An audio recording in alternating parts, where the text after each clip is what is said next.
साम्राज्य भाग चौथा. संशयाची पहिली ठिणगी. दुसऱ्या दिवशी सकाळी सावी नेहमीपेक्षा अर्धा तास लवकर ऑफिसमध्ये पोहोचली. पहिलाच आठवडा असल्यामुळे तिला कोणतीही चूक करायची नव्हती. तिने रिसेप्शनवर हसून गुड मॉर्निंग म्हटलं आणि सरळ आपल्या विभागात गेली. संपूर्ण ऑफिस अजून शांत होतं. काही कर्मचारीच आले होते. तिने संगणक सुरू केला आणि कालचा रिपोर्ट पुन्हा तपासायला सुरुवात केली.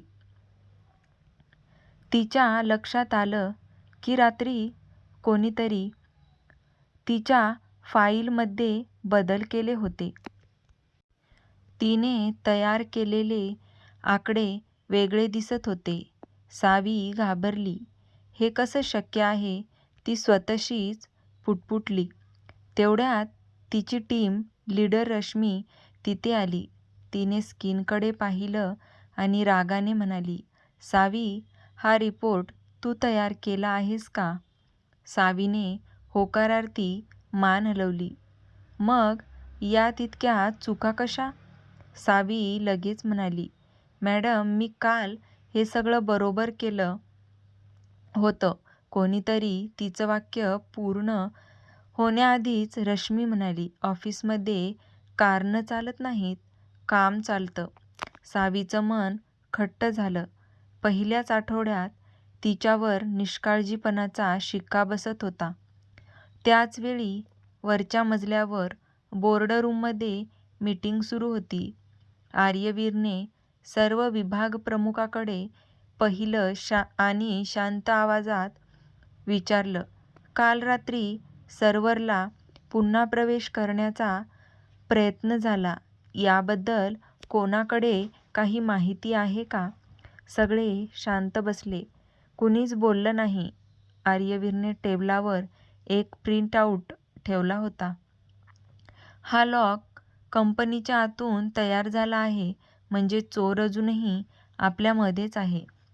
त्याचं वाक्य ऐकताच अनेकांच्या चेहऱ्यावर तणाव दिसू लागला.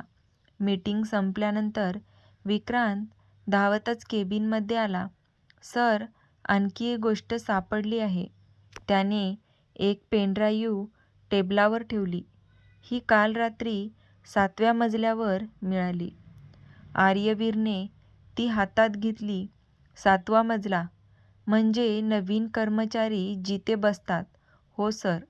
त्या मजल्यावर काल कोण कोण होतं? त्यांची यादी आण.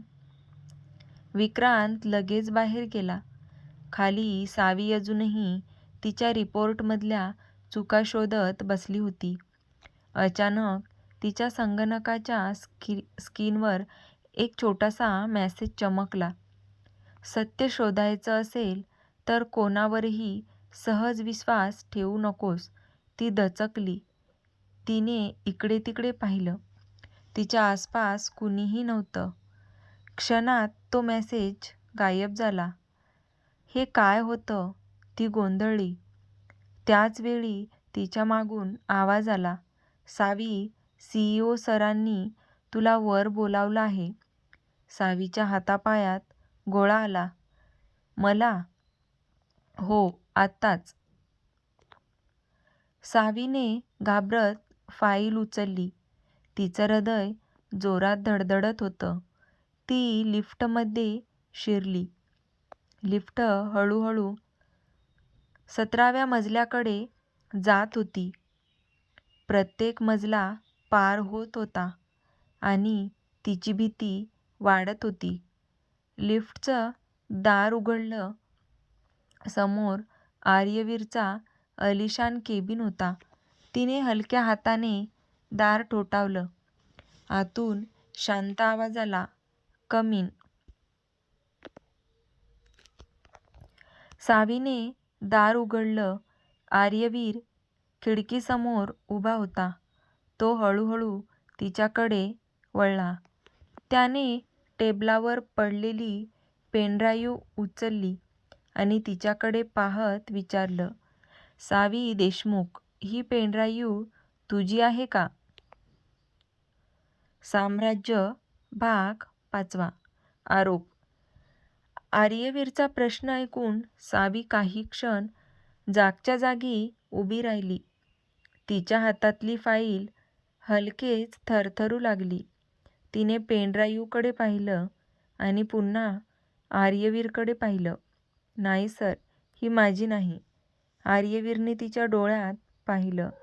तो खोटं बोलणाऱ्या माणसांच्या चेहऱ्यावरचे भाव सहज ओळखत असे, पण सावीच्या चेहऱ्यावर भीती होती, खोटेपणा नव्हता.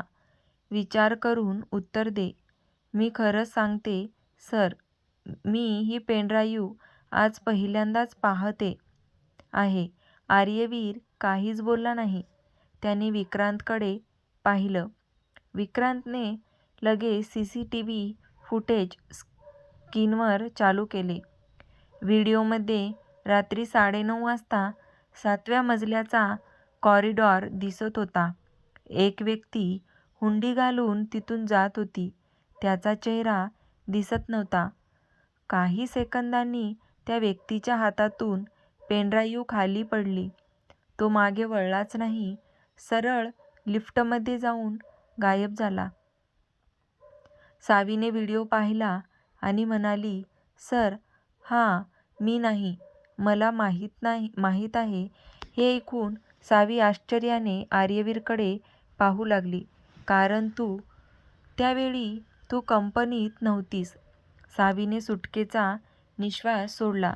पण पुढच्या क्षणी आर्यवीर म्हणाला, "पण याचा अर्थ तू पूर्णपणे संशयाच्या बाहेर आहेस असंही नाही." सावीच्या चेहऱ्यावर पुन्हा चिंता उमटली. "सर, माझ्यावर विश्वास ठेवा." आर्यवीर शांतपणे म्हणाला, "या कंपनीत विश्वास कमवावा लागतो." तेवढ्यात केबिनचा दरवाजा उघडला.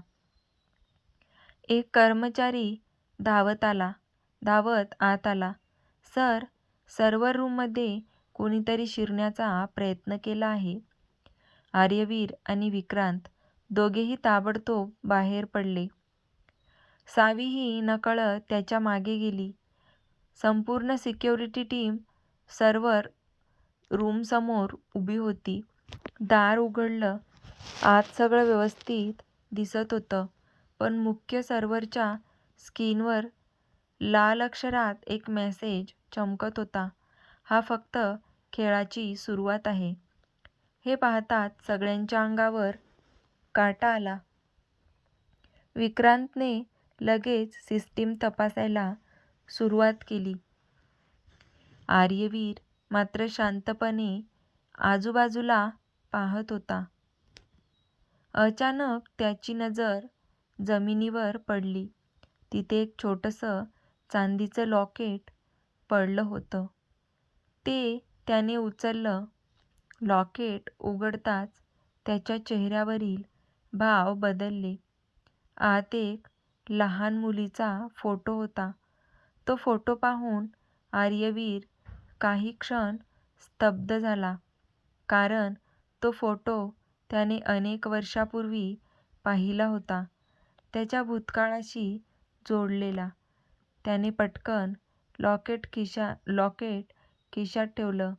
त्याच्या चेहऱ्यावरचा बदल सावीच्या नजरेतून सुटला नाही.